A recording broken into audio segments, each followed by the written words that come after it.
Hey folks, welcome to my channel Namma Talkies. இன்னைக்கு நாம பார்க்க போற டிஷ் வந்து இருப்புளி குழம்பு. ஸோ வாங்க வீடியோக்குள்ள போவோம். இருப்புளி குழம்பு செய்வதற்கு தேவையான பொருள் என்னென்ன அப்படிங்கிறதையும் பார்ப்போம்.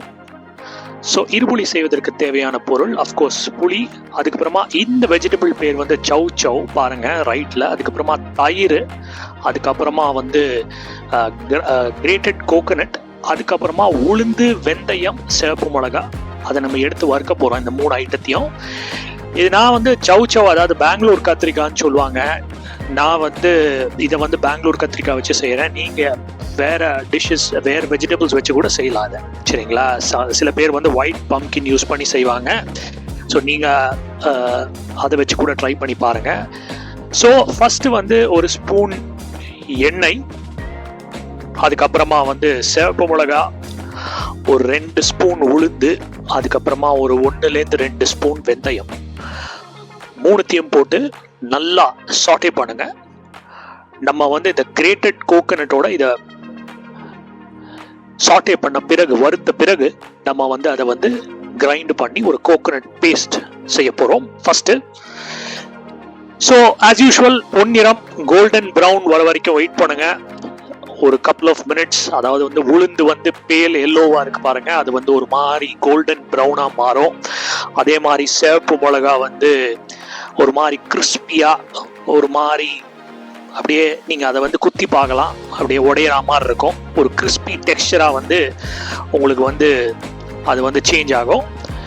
ஸோ பாருங்க ஓரளவுக்கு ரெடி ஆயிடுச்சு. ஸோ இப்போ நம்ம என்ன பண்ண போறோம், அந்த கிரேட்டட் கோகனட் இருக்கு பாத்தீங்களா, அது ஆக்சுவலா நான் ஆல்ரெடி மிக்ஸி ஜார்ல வந்து வச்சிட்டு இருக்கேங்க. அந்த கிரேட்டட் கோகனட்டோட இந்த வறுத்துக்கிட்ட சமாச்சாரத்தை எடுத்து கொட்ட போறோம். அதாவது சிவப்பு மிளகா, உளுந்து, வெந்தயம், இந்த ஐட்டம்ஸை எடுத்து கொட்ட போறோம். உங்களுக்கு காரம் அதிகமா வேணும்னா கொஞ்சம் மிளகா 1-2 எக்ஸ்ட்ரா சேர்த்துக்கோங்க, ரொம்ப அதிகமா சேர்த்துறாதீங்க. ஏன்னா இந்த டிஷ்ஷோட ஸ்பெஷாலிட்டி வந்து இருப்புளி. ஏன் இருப்புளின்னு சொல்றோங்கிறதுக்கு காரணம் வந்து தயிர், இன்னொன்று வந்து புளி, இது ரெண்டும் நம்ம யூஸ் பண்றோம். ஸோ பாருங்க, இதுதான் நம்ம வந்து மிக்சியில போட்டு அடிக்க போறோம். வாட்டர் கொஞ்சம் ஊத்திக்கோங்க. ஸோ இப்போ பாருங்க, இந்த பேஸ்ட் வந்து பியூட்டிஃபுல்லா ஒரு லைட் ஆரஞ்சு கலர், பிரில்லியண்டான ஒரு கலர் பாருங்க. ஸோ டாபிக் உள்ள போவோம் மறுபடியும். அதாவது வந்து இருப்புளின்னு ஏன் பேருனா, ஒன்று வந்து தயிர், இன்னொன்று வந்து புளி. ஸோ இது ரெண்டுமே அந்த சோறு டேஸ்ட்டை கொடுக்கறதுனால இருப்புளி குழம்பு. ஸோ வெஜிடபிள்ஸ் முன்னாடி சொன்ன மாதிரி நம்ம சவ் சவ் எடுத்து செய்கிறோம் அது. ஸோ ஃபஸ்ட்டு வந்து சவ் சவ் வந்து நம்ம வேக வைக்கணுங்க. ஸோ ஏன்னா இதை வந்து வேக வச்சாதான் நம்மளுக்கு இருப்புளி குழம்பு வந்து கரெக்டாக அருமையாக வரும். ஒரு ஸ்பூன் இது போட்டுக்கோங்க, அதாவது வந்து அது பேர் என்ன, மஞ்சள் பொடி போட்டுக்கோங்க. அதுக்கப்புறமா கொஞ்சம் தண்ணி போட்டுட்டு அப்படியே மூடி வச்சிருங்க. ஒரு ஃபியூ மினிட்ஸ் கழிச்ச பிறகு இந்த சவ் சவ் வேகிறதுக்கு ரொம்ப டைம் ஆகாது. அதே மாதிரி தான் ஒயிட் பம்கினோ வேகிறதுக்கு ரொம்ப டைம் ஆகாது. ஆக்சுவலாக நீங்கள் பொட்டேட்டோ வச்சு கூட செய்யலாம், அது கூட நல்லா தான் இருக்கும். ஸோ பாருங்க ஓரளவுக்கு நல்லா வெந்துருச்சு, சூப்பராக வெந்துருச்சு. ஸோ இப்போ நம்ம அதுக்கு மேலே வந்து கருவேப்பிலை போடுறோம். அடுத்தது நம்ம இருப்புளியில ஃபர்ஸ்ட் புளி, அதாவது புளி தண்ணி, அதை நம்ம போடுறோம். புளி தண்ணியில வந்து நல்லா வந்து இது வந்து பாயில் ஆகணும், சரிங்களா? நம்ம தயிரை வந்து கடைசியாக தான் ஊற்றுவோம், ஆக்சுவலாக மோர். ஸோ ஃபர்ஸ்ட் வந்து கொஞ்ச நேரம் வெயிட் பண்ணுங்க, நல்லா பாயில் ஆகட்டும். இந்த மீடியம் ஃப்ளேம்ல தான் குக் பண்றேன் நான் வந்து இப்போ.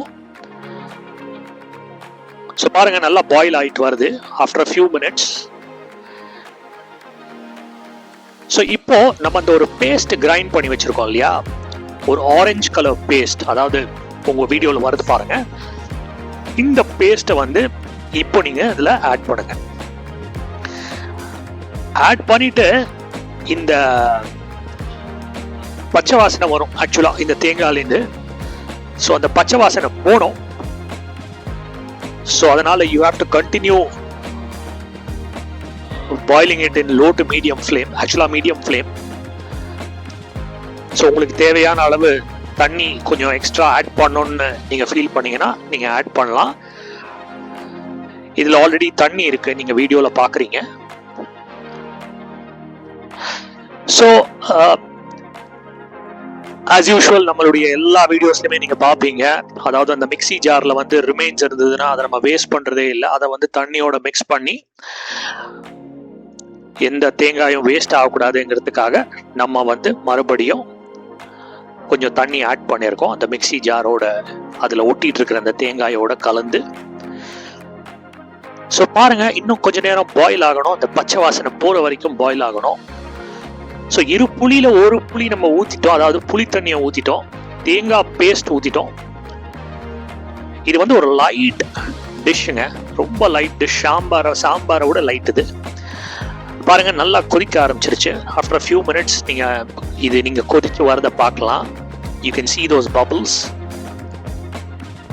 ஸோ இந்த நேரத்தில் நீங்க வந்து இந்த தயிரை ஊற்றணும். இது ஆக்சுவலா திக்கு தயிர் கிடையாது, அப்படியே டைல்யூட் மோரும் கிடையாது. ரெண்டுத்துக்கும் நடுவில் ஒரு செமி சாலிடாக தான் இருக்கும் அது.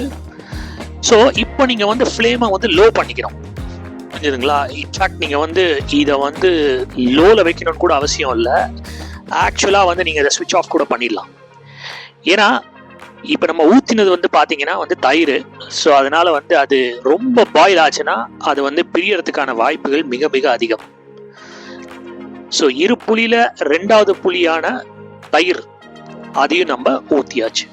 அதாவது புளிக்கு வந்து ஒரு விதமான ஒரு புளிப்பு, அதே மாதிரி தயிரில் இருக்கிற ஒரு புளிப்பு இன்னொரு விதமான ஒரு புளிப்பு, அதாவது 2 விதமான ஒரு புளிப்பை கலந்து தான் இந்த குழம்பு செய்யப்படுது.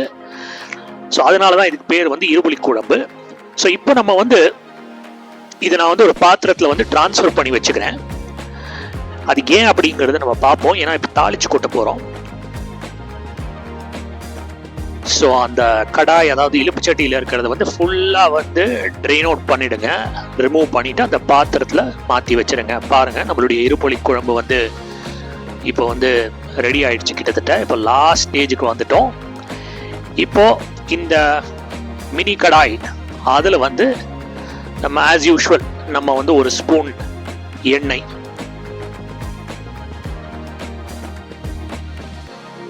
அதுக்கப்புறமா வந்து அடுத்தது வந்து 1 ஸ்பூன் கடுகு, மஸ்டர்ட் சீட்ஸ். அதுக்கு அடுத்தது வந்து இந்த மஸ்டர்ட் சீட்ஸ் நல்லா வெடிக்க ஆரம்பிக்கட்டும். சிவப்பு மிளகா ஒரு 2 ஆட் பண்ணியிருக்கேன், பெருங்காய பொடி. ஸோ இந்த தாளிச்சு கொட்டுறதே வந்து அந்த ஒரு ஃப்ளேவர் என்ஹான்சர் தான். இப்போ நீங்கள் இதை செய்யும் பொழுது, இப்போ நீங்கள் வீடியோவில் பார்க்குறீங்க இல்லையா, அது அப்படியே அந்த சிவப்பு மிளகா, பெருங்காய பொடி, அந்த கடுகு எல்லாம் அப்படியே வெடிச்சு வரும் பொழுது ஒரு பயங்கரமான ஒரு வாசனை வரும் பாருங்க. அந்த வாசனை வந்து நம்ம குழம்புக்குள்ள இறங்க போகுது. அதனால நம்ம என்ன பண்றோம்னா, தாளிச்சு இதுல வந்து இந்த குழம்புல 2 புளி குழம்புல கொட்ட போறோம் தாளிச்சத. பாருங்க, நம்மளுடைய 2 புளி குழம்பு சூப்பரா ரெடி ஆயிடுச்சு. நல்லா மிக்ஸ் பண்ணிக்கோங்க. ஃபேண்டாஸ்டிக்கான டிஷ்ஷுங்க இது. ரொம்ப லைட் டிஷ்ஷு, லஞ்சுக்கும் சாப்பிடலாம், டின்னருக்கும் சாப்பிடலாம். பட் இது ஏன்ட்ட கேட்டிங்கன்னா, தோசை இட்லிக்கெல்லாம் இது ஒரு காம்பினேஷனான்னு கேட்டிங்கன்னா கண்டிப்பாக வந்து என்னை பொறுத்த வரைக்கும் கிடையாது. அடுத்தது மோஸ்ட் எசென்ஷியல் இன்க்ரீடியன்ட் எப்போவுமே நான் சொல்கிறது தான், கொத்தமல்லி. சின்னதாக கட் பண்ணி போடுங்க. சின்னதாக கட் பண்ணி போடுறதே ஒரு ஆர்ட் தான். ஏன்னா அதுக்கும் ஒரு பொறுமை வேணும். ஸோ இப்போ நல்லா மிக்ஸ் பண்ணிக்கோங்க. ஸோ பியூட்டிஃபுல் 2 புளி குழம்பு தயாராகிடுச்சு. இன்னைக்கு நம்ம வீட்டில் வந்து 2 புளி குழம்பும் பீன்ஸ் உசிலியும் பண்ணியிருக்கோம். அதையும் உங்களுக்கு காட்டுறேன். உங்களுக்கு வீடியோவில் அடுத்தது தான் வருது பாருங்க. பியூட்டிஃபுல்லாக 2 புளி குழம்பு வித் பீன்ஸ் உசிலி. ஸோ நீங்களும் உங்கள் வீட்டில் ட்ரை பண்ணி பாருங்க மக்களே. 2 புளி குழம்பு பார்த்துட்டு எப்படி இருக்குன்னு கமெண்ட்ஸில் போடுங்க. தேங்க்ஸ் ஃபார் வாட்சிங் my channel. Do like and subscribe. மீண்டும் ஒரு அற்புதமான காணொலியில் சந்திப்போம். நன்றி, வணக்கம்.